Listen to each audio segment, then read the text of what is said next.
Hey guys, in this video, you're going to see a water heater, 40 gallon, that's been converted to DC voltage. And this thing is the key to how it's been done. Plus, you're going to see those elements and these cool little lights that'll be coming on telling you that it's heating. But the nicest part is it uses the thermostats. Of course, not the wire. It's running on batteries. Hey, you got to watch this whole video to learn how to do this. It's a long one. So stay tuned. All the parts below the video. I promise you, I'll put down what you can use to do the same thing. And I'll be right back. I got to go get Kira. This is going to be fun to show you how we did it.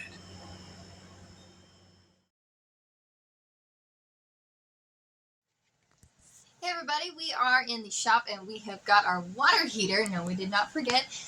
Before we get started with this video, you look up. I will link the other video where we got this prepared so that you know how and what we did. Yours might be a little different, but they're about the same. Anywho's, we got over here, we have two controllers. We have a 12 to 24 and a 24 to 48 because everyone's is a little different. And we have got these parts that we have also custom made for it. I will be linking all of these parts and sections down below. And if you want to, you can ask any questions because some of them are different. And feel free to ask and we will answer because they are all different. We are going to be servicing it now and Dad is going to be explaining to you how it is done. All right. Guys, in that first video, she put the link somewhere up there. Right up there. Yep. And she put the link to the parts list, right? Mm-hmm. And just do one page. She'll make like a one page or a few major parts items, and Amazon, eBay, wherever she finds them at. Mm-hmm. And y'all look below the video for that so that you could do this. Okay, this is not that hard. We have different controllers. This one here will do 12, 24, and 48. And for 12 volt, if you want to go high amperage, you'll need to put a solenoid, a big one. But for 24 and 48, it'll carry up to about 2,000 watts. 1,000 watts with 24, 2,000 with 48. This one will carry 140 amps in 12 or 24. And in our case, we're only going to be running it about 70 max. So we have 300 and a 500, so 800 watts. That's about 65 amps. Pretty simple. But what is the design of this is to do what? To convert it to DC power. Convert it to DC power. And what happens is when the voltage rises, so we have lots of solar panel, wind turbines, hydro, whatever you got. When your batteries start to hit their peak, you can set this to come on, say 2 o'clock in the afternoon, 1 o'clock, whenever your batteries are like maxed out and you're at a certain voltage, a preset voltage, the heater will just start kicking on its own. That's what this does. It'll also shut off when it reaches full temperature. And I'm going to show you how to use some of the existing components to do that. One of the things you do not use is the existing wiring. Oh, no. Not at all. Dangerous. Now, we're going to start opening this up, but I want to start everything with this right here. So if you have these plastic parts, get them off. Get you a galvanized 3/4 inch nipple and a good valve. Now, people are saying, like, you'll just kick that valve, right? I'm like, no. As soon as I put that valve on, pressure test everything, I take this off and I put this thing right up here and I put a zip tie on it. Mm-hmm. You can break that loose with a zip tie on it. Children usually can't. And you're going to reach down there and just slip it right back on. And then now you can turn the valve, the water, on and off to drain it. But otherwise, you just take that off. You can put the nut back on it if you want to. But it's not a constant use valve. Okay. So I'll just put that up here. Actually, I'll lay that over here. That and a 4-year-old's probably not going to be that tall. No, he's not going to get it. So, and that's what you should look like when you're done. Now, so we're going to start with the service parts of this water heater. And the first thing I want to do is an anode rod. If it's 2 years old and you're going to salvage one of these to do a 2-year-old, 2-year water heater or older, most of these, they'll actually be good for up to 10 years. But try to pick one 6 years or newer. This one's like 4 or newer, 2021. So the 2021 rates was expensive. So what you want to do is you want to make sure that your TP valve is good. And if it's not, replace it. You want to put in new valves and you want to have it ready for your service on it. Now, in our case, we're going to be taking off the covers. Now, I have pre-done this where I have taken a rod, and I'll show it to you. I have taken a rod, and you see that bend in it? That's just you know those fence rods on a cyclone fence, or what do you call that? what are they called? Pacific fence? Chain link? Chain link fence, yes. Yeah. Those little metal rods, this is an aluminum version of that. Okay, so I just took that and I see that bend so that when it went in the hole I drilled, it would come down and come out down here. So that way I've made myself my serviceability for wiring cable, because you're not going to use the wire that's on the top of this thing.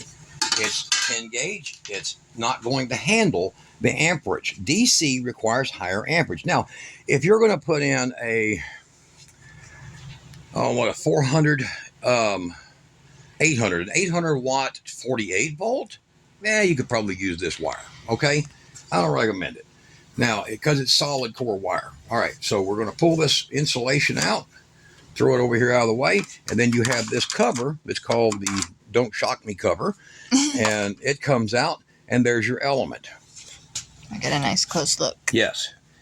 Now, up here you have your thermostatic bridge that's right here. This is the thermostat. This is the safety. It's got a little pop-off right there for a circuit breaker. But if your water heater quits working, that might be your trouble too there. But there's the thermostat bridge right there that takes this line, the black wire. Hold on, let me put the light on that. There you go. Where's it at? There we go. All right, so that black wire is going to be your hot wire for that side, for this upper element.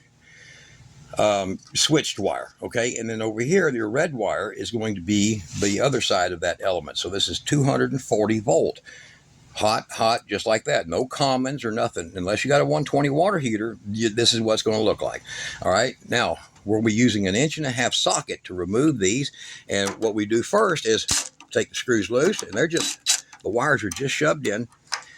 And these two junctions right here will end up being our thermostat crossover run junctions. And I've made a definition of that here on a piece of foam to show you what that should look like when we get in there. And I'm going to explain that to you. Those two right there are these two you see, or this one and the lower one. These two right here. That's these two. Down at the bottom will be two similar that these two go into, and they make a complete circuit.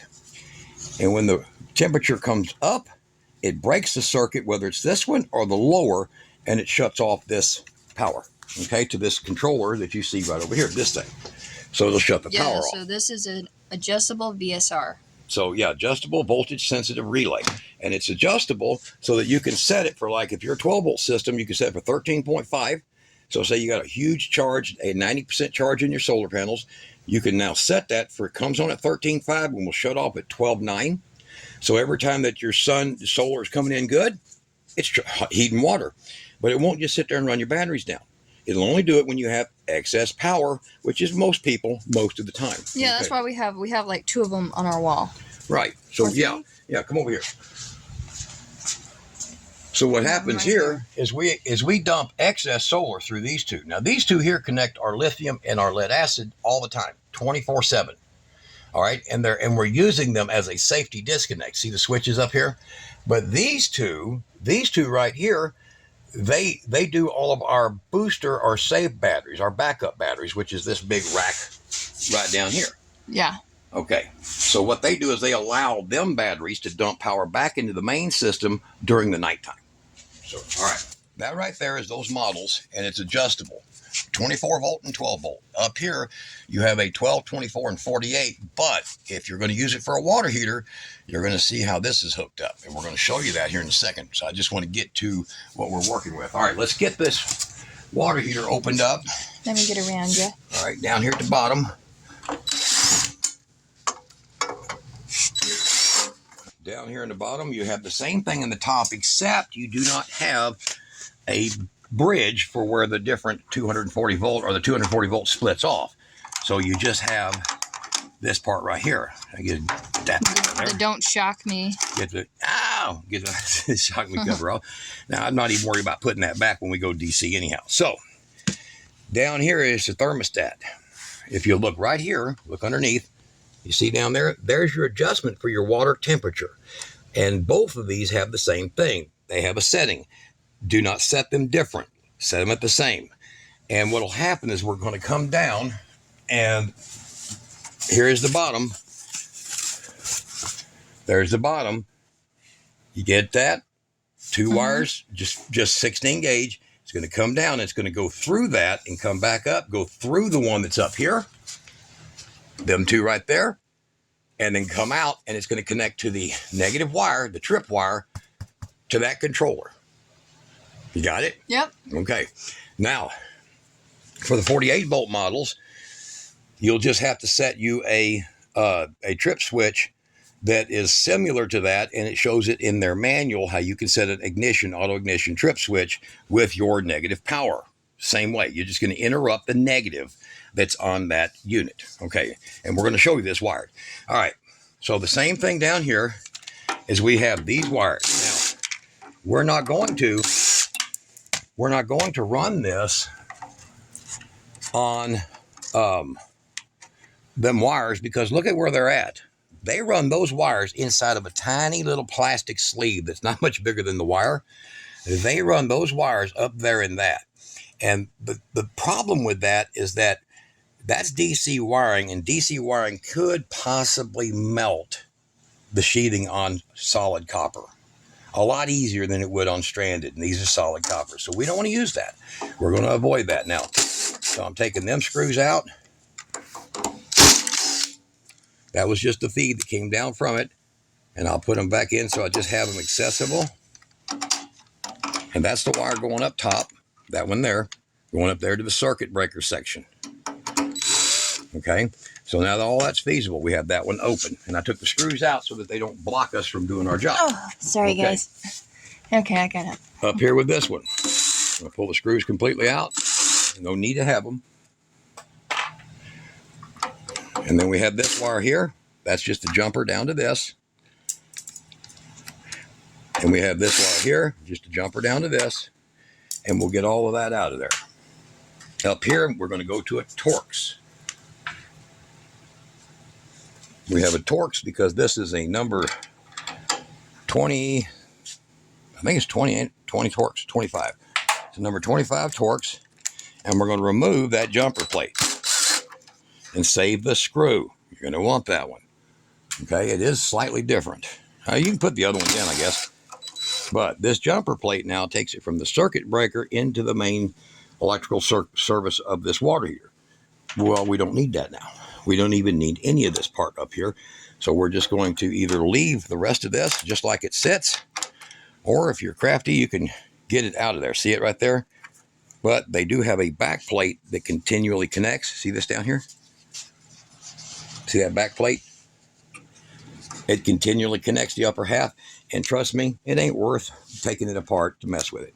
So now we're going to go ahead and put the screw back in for the thermostat. And I'll just actually go ahead and use one of their... You lost it. Go ahead and use one of their Phillips. Come back. Come back. And that way I have them in the place of what I want so that I don't get anything confused. I'll take all the other screws completely out because they're no longer part of the program. See? So now I know that that's my brake circuit for breaking the connection for the thermostat, and that's my brake circuit. Same thing.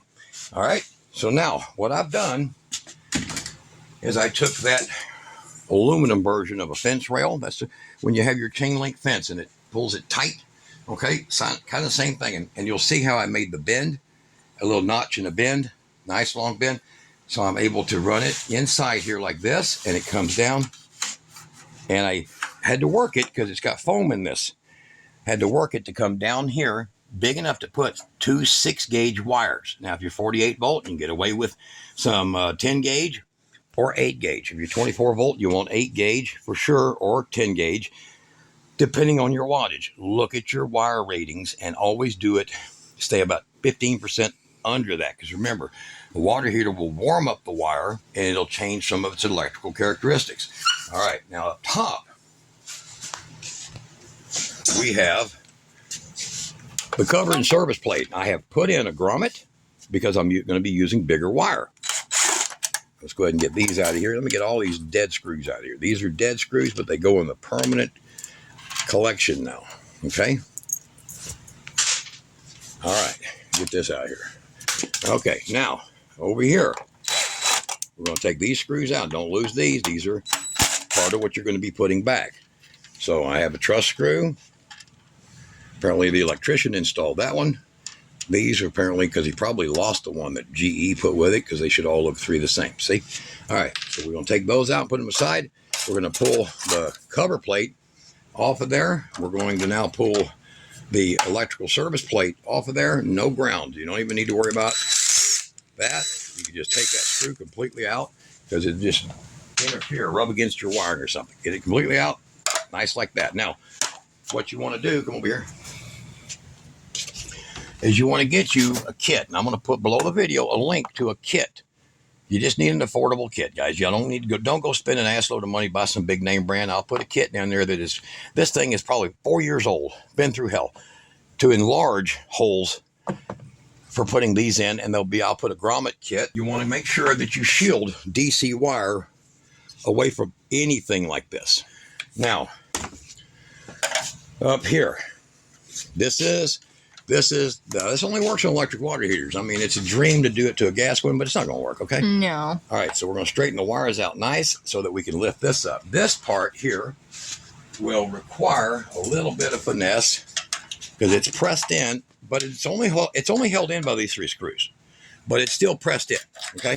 So you're going to work it out, and you're going to get it all the way out. Now, that is the original conduit protector, or the wire protector, for a panel. This is what I have put in so that I can run my cables down. So I'm going to be going down with 2/8 that end up down here, and 2/6 that pass through around here, go through this hole and come out down here. 2 6 gauges, and that is, I will throw them down for Kara to show you. Here is my red and black number 8 wires. Now I know I probably only need 10s to run a 300 watt at 12 volt. But I don't like voltage drop. And anytime you incur a voltage drop when you're doing heating, it just sucks. You don't get the full amount. So, I mean, if you got a 48 volt big battery bank and a timer, you could set a timer. There you go. It'll do the same. So in other words, 1,000 watts compared to 3,000 watts, because believe it or not, that element there on the top will turn off real fast as soon as it senses all that curling up heat coming from the bottom one. So you may not be running both of them most of the time anyhow. So you have a 1,850 or 2,500 watt element down there. It doesn't make that much difference. So if this takes 45 minutes to make a whole tank of hot water, in 2 hours of sunlight, I did the same damn thing. But I didn't do it for this. And that's 2021 rates. If you live anywhere in America, you know damn good and well it's double that now. Mm-hmm. So you can almost buy a water heater, buy the parts, buy the solar panels for the price what you're going to pay for a year's worth of electricity just to run this damn thing. Okay? Mm-hmm. All right. So there's our 8 gauge scraps. Everything I do is basically with scraps. I don't even do jobs. If y'all wonder why I don't put a video out real fast, it's because if I don't have the scraps and the materials, I don't make hardly crap off any of this. Well, I wait till I do. So this is the leftover of an air conditioner put on an RV we did about a month ago. There you go. But it's just about enough. I have to cut it a little longer to run down to the bottom of this and supply it with no voltage drop, plenty of amps. 6 gauge. This is Timco. I always put a link below my videos to Timco. I wouldn't trust any other wire. I've had all them other brands, and they all end up cracking and splitting. I've had this stuff sit out in the sun for 10 years, and it's as good as this. So why pay? You don't pay any extra money. Just, look below the video. I'll put a link to Timco. Just buy the good stuff. EPDM, the real crap, not the Chinese crap. All right, so we have that wire there. Now, we're open to everything, and we're ready to go. But when you start to service one of these, you want to make sure you do one thing, most important thing first. Okay? You want to make sure that your valves are good. Like I said in the beginning, you want to make sure that your magnesium rod, your sacrificial rod in here is good too. So this here is most likely, and I don't know yet because there we go, it's most likely bad. I looked inside of it with the camera. I couldn't see a whole lot, but I could tell that, well, it's probably bad. So we're going to go ahead and we're going to pull the rod out. Now, oh, by the way, let me show people. You're going to be dealing with an 1 1/16" socket. See that? See, I've done so many of these. It's got pipe dope. Look at that. Yeah. All around it. Okay, and that's all you're going to put on that too. So this is a consumable item. This rod here will be a consumable magnesium rod that is an anode rod that stops your electrolysis effect rusting out your tank, and they will be consumed over time. So the one that was in here was down in Gatesville, Texas, and their water is like drinking straight up lime. So I'm sure that if there's even, I'm hoping there's actually a rod even in here so I can pull it out. There we go. All right. So you get that thing out, and what I always use for that is a pair of needle nose or curious fingers, whichever one's first, right? Well, about the same size, so. All right. Oop. And I'll lift it out of there. Now it's brass, and I'm going to show you a little trick that you'll love with it.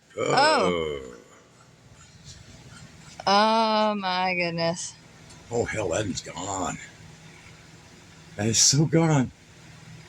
All right, you see that valve I put in down there underneath? Yeah. I'm going to take a cutoff saw and cut this right here, and now I have a plug that's exactly 3/4. Ooh, Lord. Oh. That was its gasket. That was exactly 3/4. I'll clean this up with a brush, and I can use that as a 3/4 inch plug once I cut it off right there. All right. All right, so if you ever wanted to know, come over here. If you ever wanted to know what is inside one of these. Well, you just found out. There you go. All right, so we're going to leave that open for now, and I'm going to move, I'll leave this over the hole here, and then I'm going to take my socket to pull out these. So that is an 1.5 inch socket. You got a picture on that? And I just get these. You know what? Go to Harbor Freight, guys. Or you can, you know what? I'll put a link below that says water heater element wrench. So if you want to just get one of those for like $4, or you can get a set like this for $60. It's $60 for this 8-piece set. So, all right. So we're going to put that in there because I use an impact. You don't have to, but it makes it a lot easier. All right. We're going to get it on there and give it a couple hits. Oh, hell, that one came out real easy. All right. Oh, baby. My gosh. And we cleaned this water heater out, and that's still what's left. How efficient do you think that was? Now, here's a news flash. Your 12-volt and your DC-powered elements, they will collect a lot less because they don't create an IR, electromagnetic frequency like AC voltage does that causes this stuff to stick to it. So your DC don't quite do as bad as that. I mean, it will if it's slower enough time. All right, so we got that one out. Now, we want to clean them threads out real good. There's a gaping hole. Right. So I will get a brush and we'll get that cleaned out right quick. Okay. All right, I had to do the hunt to find me one of these brushes. You'd think as a plumber for years of that, I'd have plenty. But we're going to just knock some of that away and get that cleaned out. It don't have to be perfect. Just get it out of your threads and make sure that your face right here where your heating element's going to go is nice and finished out, okay? And we'll vacuum that out. Now we're going to work on the next one down. We're going to leave these out for now, just like we did up here. We want to get everything wired before we start putting pieces back in because we don't want to be beating this thing around because you can break these anode rods. If you was to drop a water heater, knock it over, you could break that. So we want to make sure we don't do that. So let's get the lower unit out, the lower one. So let's get the lower one.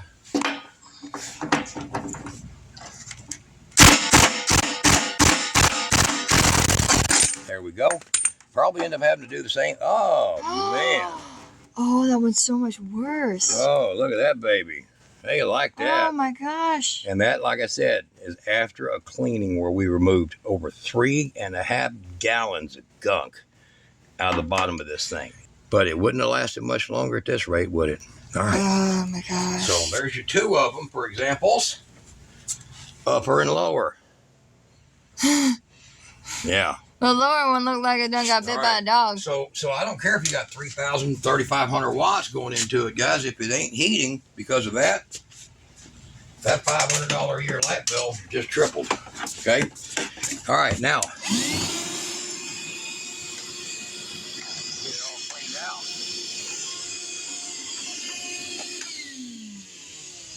We'll get this lower one cleaned out. Looks like it ain't too hard. In fact, that stuff, the reason that it looks like it looks right now, it's probably a little bit puffed up because of the cleaner that we used in here.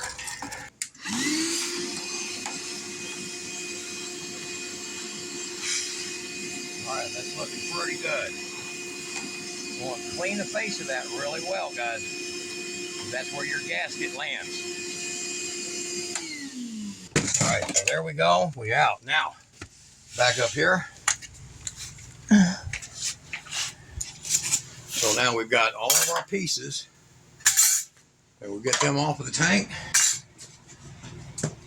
Get all the tools out of the way. And our next step is to get wire or a fish tape or whatever you want to use down through here. So come up here, Kara, and focus up in here. Right there. Right there. I'm trying.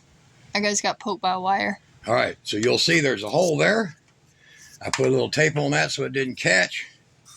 And we're going to fish it down. Now come down here. And there it comes down. Now y'all guys, y'all don't have to have that little plastic part.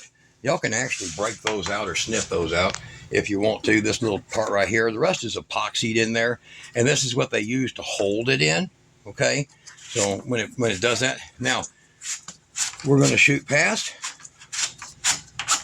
and out the bottom, just like this, okay? That's what we're going to be connecting our 6-gauge wire to. Now we're going to go ahead, because it's easier to do. Come up here, Kara. Okay. We're going to go ahead and be putting our terminals on for the lower one being the higher wattage. We're going to get our terminals on it. Now what I've done is I've also made myself up some of these cool little LED lights. And they're going to be drilled, and they have a glue surface you can use. It's a little tapered, and I'm going to pop them through, so when the water heater's running, they'll be lit. So I won't have no question. You know, in other words, I can glance at it instead of breaking out meters and gauges and if that's running, she's running, okay? Here's the water heater, and both sets of elements are as one. Both sets, but they're not as one. They have a bus bar. You see a little bus bar that are connecting them, or a bus tab that's connecting them.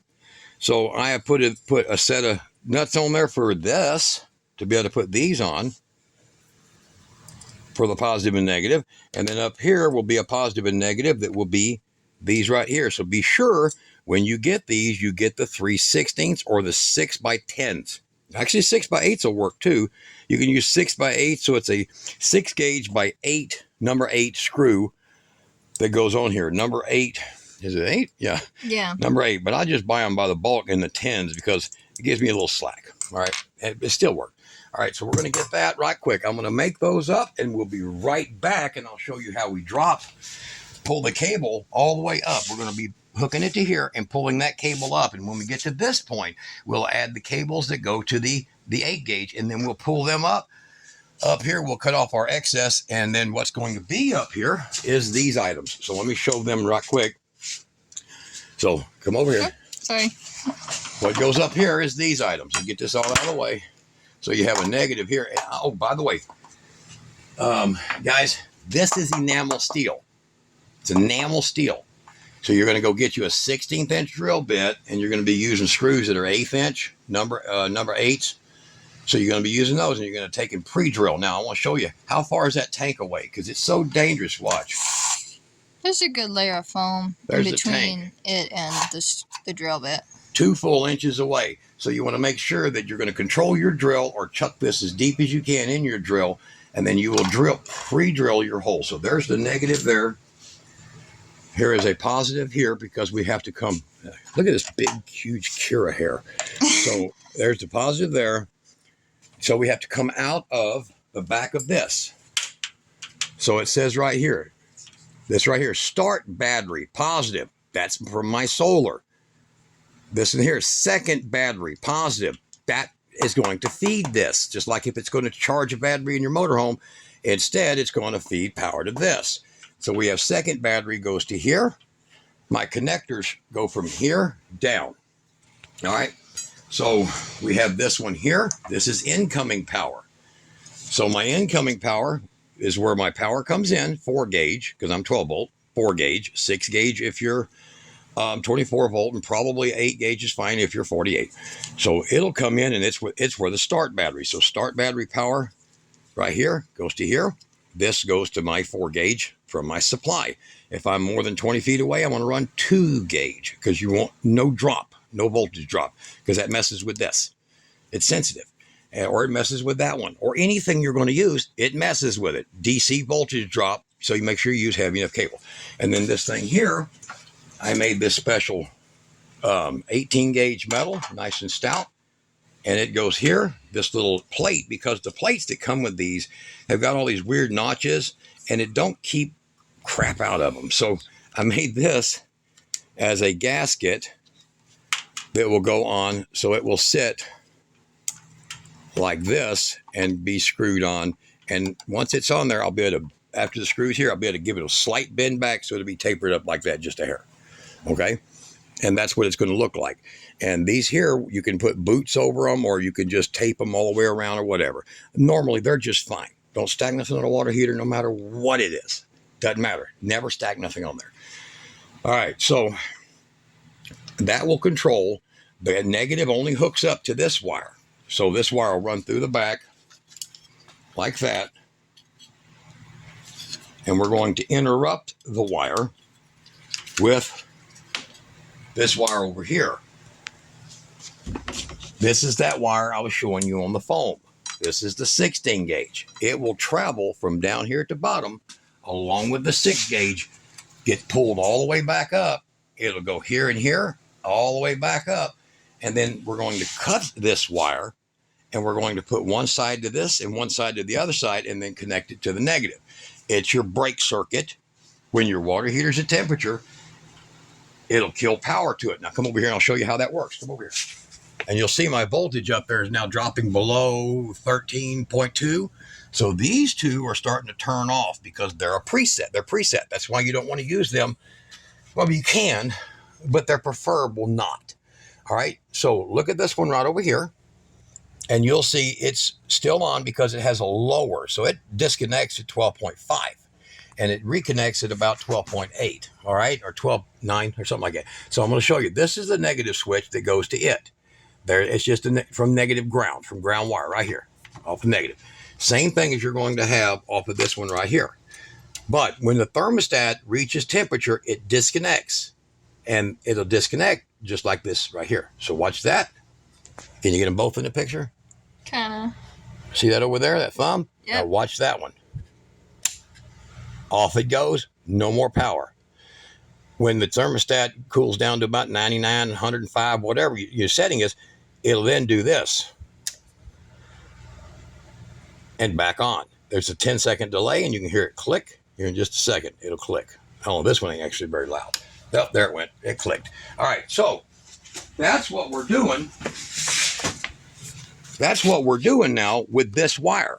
We're interrupting it, and it's going to run through that thermostat that don't have to be 120 or 240 volt or 700 volt. It don't have to. It's just an on and off switch, and it's going to interrupt that circuit, kill this, and when it calls for heat again, if this thing is at the proper voltage to give heat, it'll give power to it. It will have power at it. It may not act because it may be too low, but if it has the power, there it goes. Okay, and the light will come on, so you'll know that it's working too from a distance. You don't have to come up and try to read that. That's not easy to read.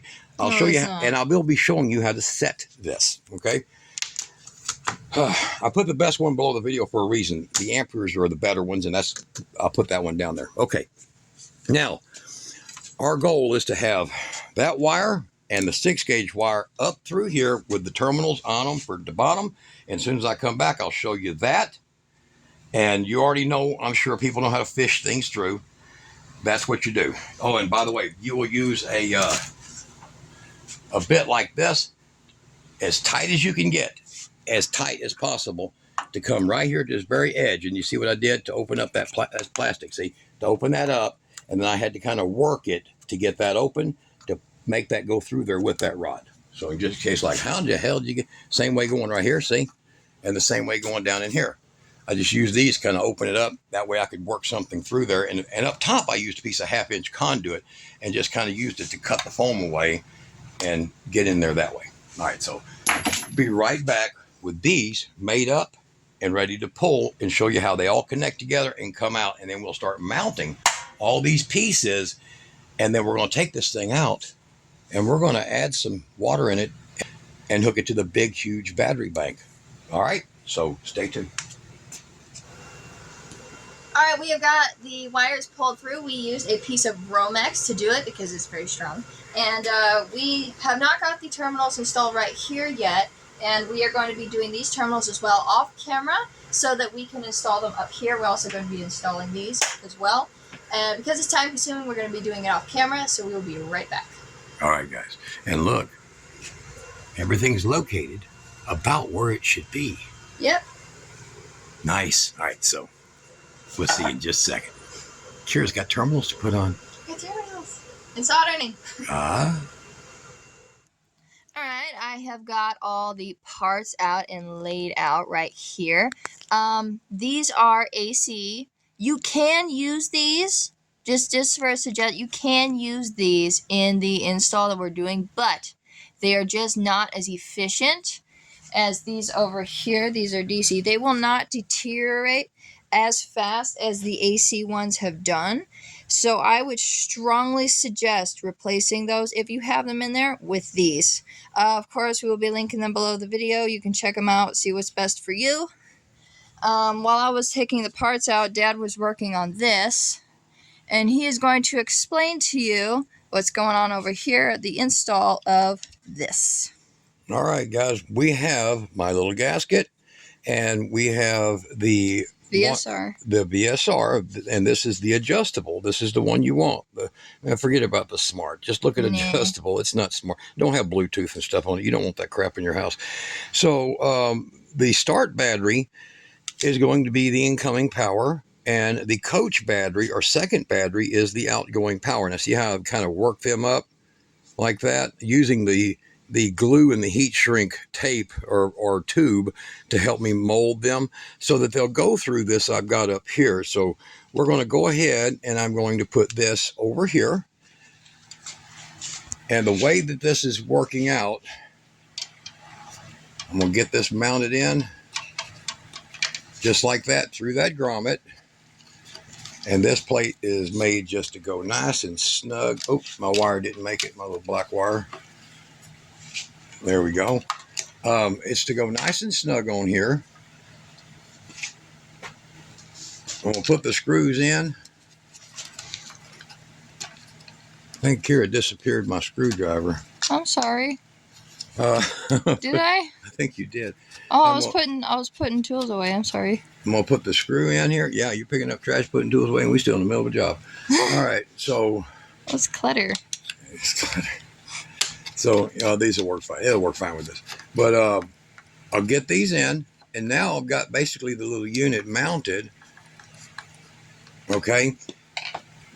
We're going to take the outgoing, and you see how I've got this terminal turned in like that? You see that little angle? Instead of it being going flat, I've got that one, and it makes it a lot easier to mount it on there like that. And then I'm going to take the block washer and the nut and put on there. Now these are 13 millimeters, so I'll put a supply of these things because you guys will love using these for like all these different connections.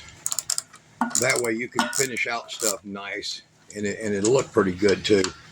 So, and then here is our negative trigger wire. This is the negative trigger wire. So if you're going to be triggered, this is how you want to be triggered, okay? Yeah, that's exactly how you want to be triggered. Not over your hair color, not over your, who sticks how many French fries up the rear. You want to make your triggering count, okay? So we're going to get that one there and this one here. Now we've already got the negative. The negative is one end of that wire, that small 16 gauge wire. It's one end of that going all the way down. Come through here. The wire got cut, but it's still solid. One side of that wire is still solid. See it?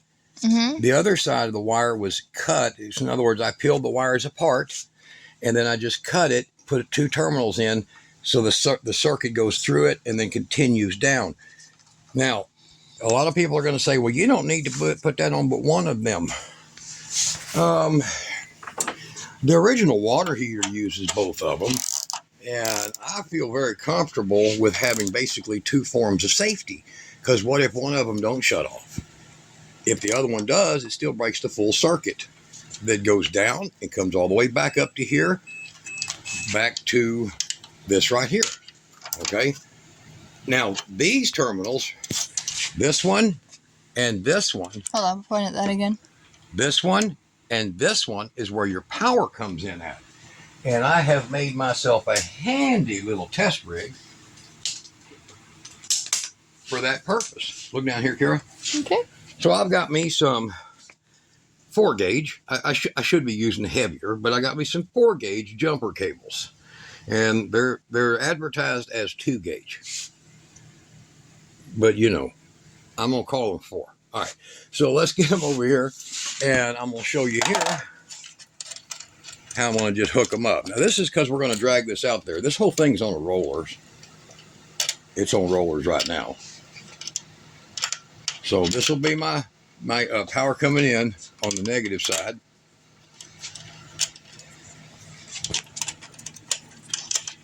And over here will be my power coming in on the positive side.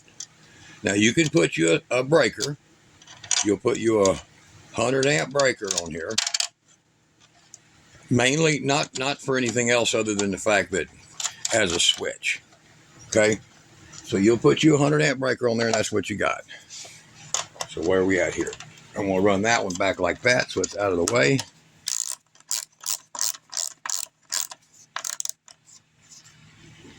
All right.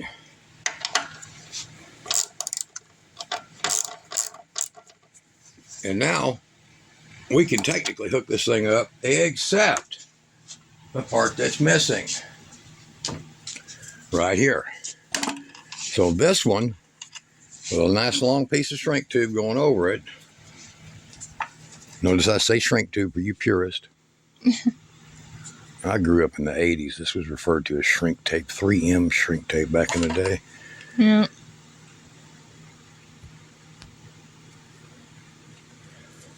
And now we've got the circuit that we needed for that down there to become your switch. So now your thermostat is your switch. That's your activation switch for this. Okay? Look at the way he just does that. Like it don't mean nothing. Yeah, he smokes that wire. All right, so we'll take this one here and tuck it down in the bottom here, just out of the way. And now you have a full, complete system, except for, what are we missing, Kara? Bad. Elements? Yeah. Elements. We're missing. It's all elemental, guys. Elemental. So we're going to, we're going to try to turn it about like that when it ends up in there. So I'm going to push these aside, and we're going to get that one started. This is the 300. We want the 300 up top. All right, never, ever, ever grab that plastic. Everybody on line with that? Huh? I had to get the light on. Oh, that's nice of you. Thank you. You're not right.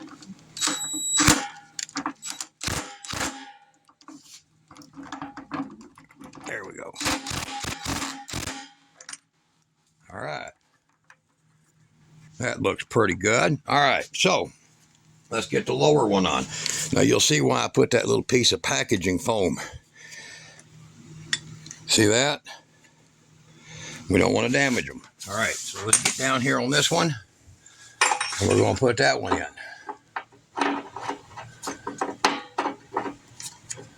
To make sure you don't strip it. I don't think you can, but... Oh, no, I can strip that. You can? Sure.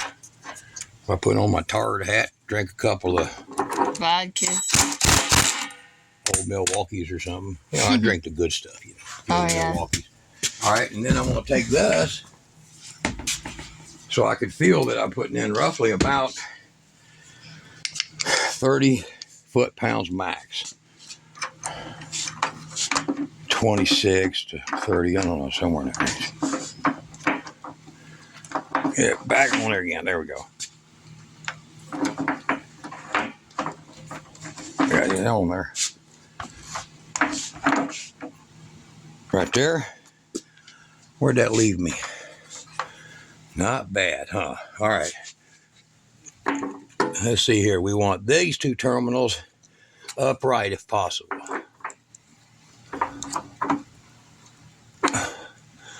Not yet.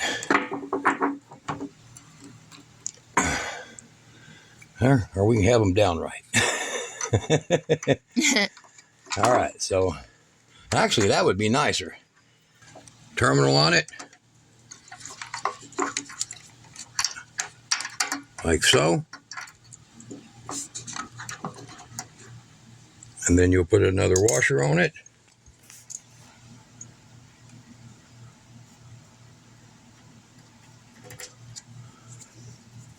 And then put your nut on that.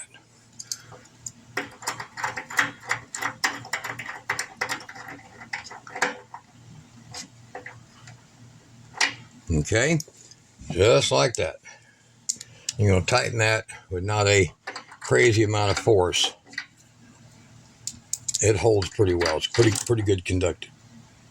All right, then we're going to do the same over here.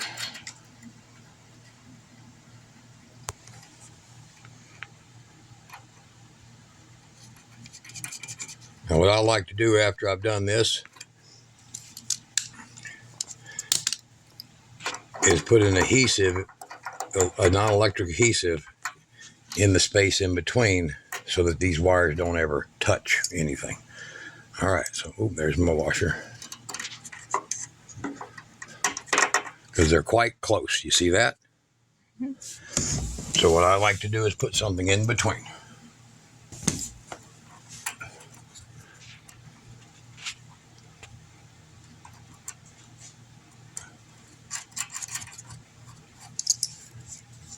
All right.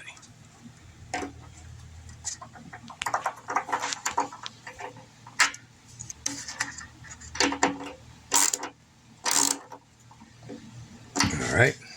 So now we're all continuous and hooked up here. All right. So now they're in there like that, and I'm going to take me a piece of shim that I'm going to put in there. All right, so I went and got myself a piece of fiberboard, which I will put in the middle just like that, and put tape around it, and that'll keep those two contacts well separated. We have these two cover plates with LEDs on them. I know, you can leave. You don't have to stay for this. I just think this is cool. The red side, of course, will go to the red side. I can just put it like that, see? Mm-hmm. So we'll hold this out for a second. I'll get that on there. Get a nut on that one. And I'll just fast forward right now to it being finished. All right, the bottom's closed up. There's the little LED for it. And now we've wired this one in. See, the brown wire is actually the positive on these little LEDs. I buy these in bulk, and then I've epoxy glued it into that after drilling a hole. So there it is. Doesn't matter what side these go on, but these two little wires will matter, you know, if you're so inclined to do such a thing. So I want to go ahead and get that closed up. Make sure just all the wires are nice. And then get this closed up. I'm actually not worried about putting the fiberglass back in there right now. I'm going to get the unit up and running first, because if there's a problem, well, shouldn't I fix the problem first? All right, so we'll put that insulation in later if we so need to. But there's two little lights right there. Up top, we have the unit. And we have a set of jumper cables. So the next thing and the last thing to do, the last challenge involved, is to go ahead and get our anode rod dropped in, and I went ahead and pipe doped it with some True Blue, and we will drop that thing in. Got to go slow with it, and then I'm going to use this and this, see that, to get it started, because you got to give it a little wiggle. No way you don't cross thread anything. Oh yeah, to make sure that it's good. So get it down here. Yep, she's in there. And then I will use a standard impact on that. I want to break them loose using a lot of torque, but I don't want to kill it putting a lot of torque in it on that. And this little drive, it tells me whether or not I'm screwing up, okay? So. Got it in. Huh? I see, got it in. Yep. Is it all the way down? Mm-hmm. Looks like it. Okay, so I'm going to check it. Yeah, she's flush. All right. So we're going to roll this thing outside, guys, and then we're going to get busy on filling it up full of water. So I have a water filling right here to fill it with water. Got a gasket in it, a valve. Valve here will bleed the air off. All right, all buttoned up and on its way out the door. But I wanted to make sure that people understood what is going on here. So for the 24 and 48 volt, you've got these big, huge 60 amp relays. Now, I would trust them to 45, 50. They are good quality. But the way that it works is public power, no. Yeah, output, this is basically like Led Zeppelin into the outdoor, okay? It doesn't matter. You can go from here, whatever. It's just a connection. So what happens is these two are connected, and the same on this side over here, and it'll pass. So if a relay contact, one contact is good for 60 amps, two contacts to the same thing would probably be good for more, right? All right. So what we got here is we got all the positive would go in like that. It's just two wires, two 8-gauge wires here and two 8-gauge wires here, and they would all go in like that. So if you'll listen, hopefully it'll make some noise for you, loud enough. I've got a continuity test going from here to here. So I'm just going to use the 12 volt as an example, but 24 or 48, it'll register. You set your settings for your high and lows, but the same thing. So the voltage will come up till it hits the charge voltage, or to turn on. You hear that? Click. Hear this thing? All right. So now we'll drop the voltage. Now you can just multiply that times 4, and that'd be like your 48 volt setting. Times 2, so it'd be 27 volts for your 24 volt setting. And then we're going to drop the voltage as if you're, so the clouds are going over, or it's evening and you're shutting down some power.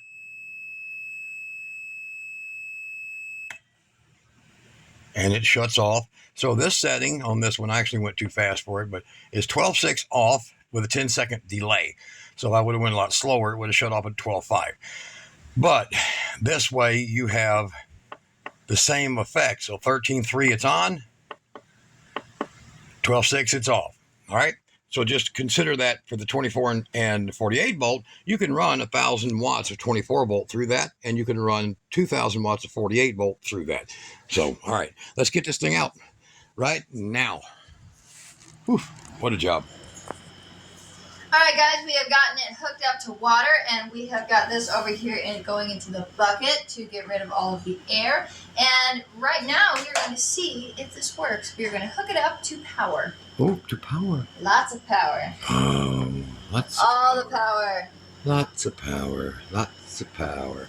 All right, so what we got here is I have an extra set of jumper cables because I just did a quick test on this thing. Now you want to make sure it's 100% full of water before you ever power one of these up. Dry elements go poof. Okay, so she's full of water. You can look over here right quick. Right there, Kira. Look down, down, down.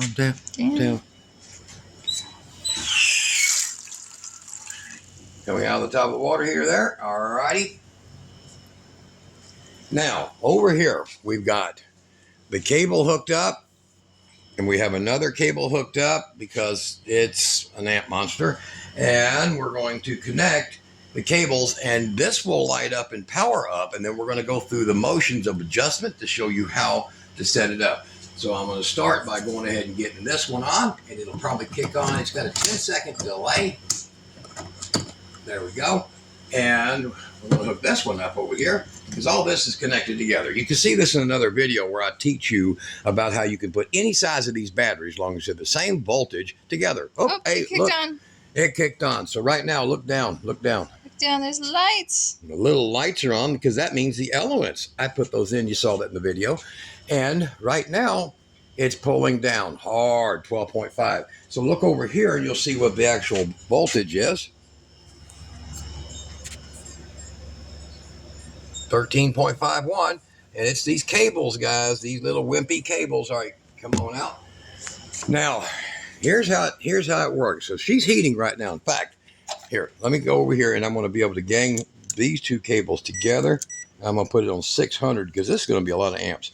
And here is her amp pull right now. 67.5 amps. That's a lot of juice at 12 volts. But you know what? When you're pumping in 370 amps of solar, like I am, and you hit peak, that's when this thing will come into action. So you have to get, of course, I'm going to run this with 2 gauge. I'm not going to use this. This was just a hookup to test, okay? So I'll be running this with 2 gauge back to the main bus, which is about 14 feet away from where we're hooking this up at. All right.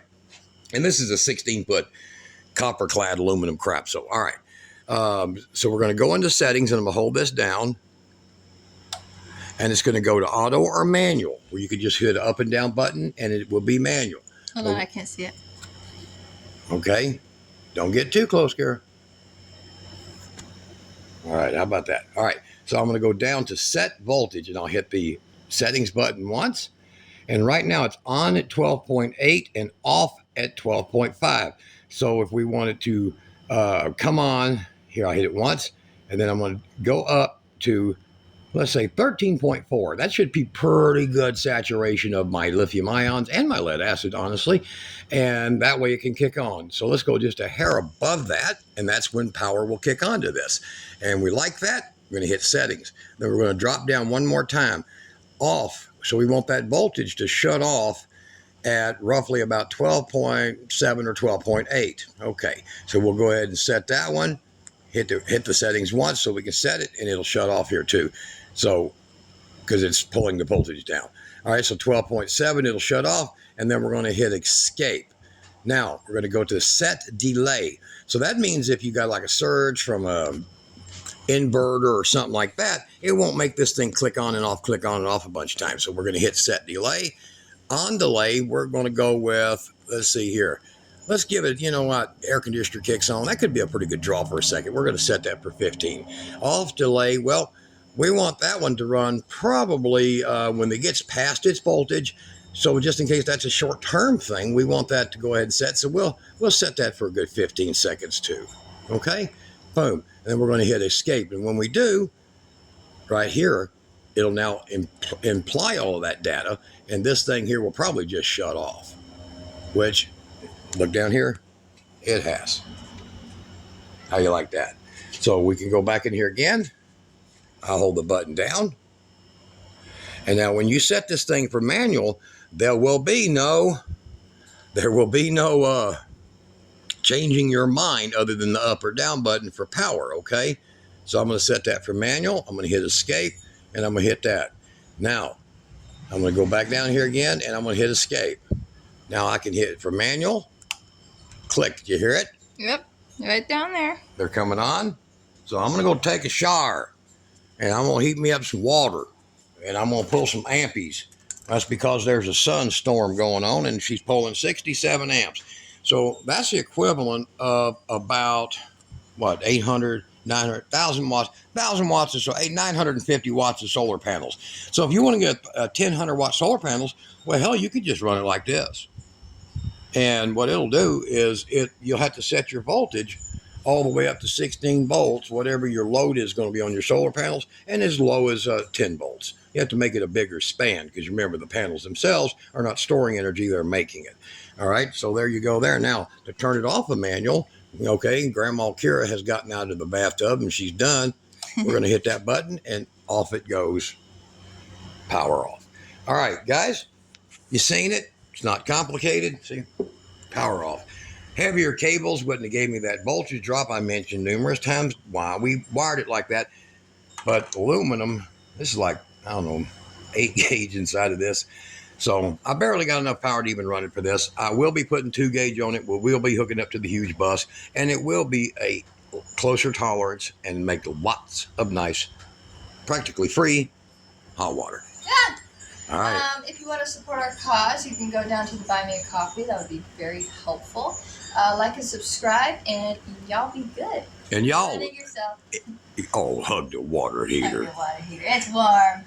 if you guys want information, just ask. Do this yourself.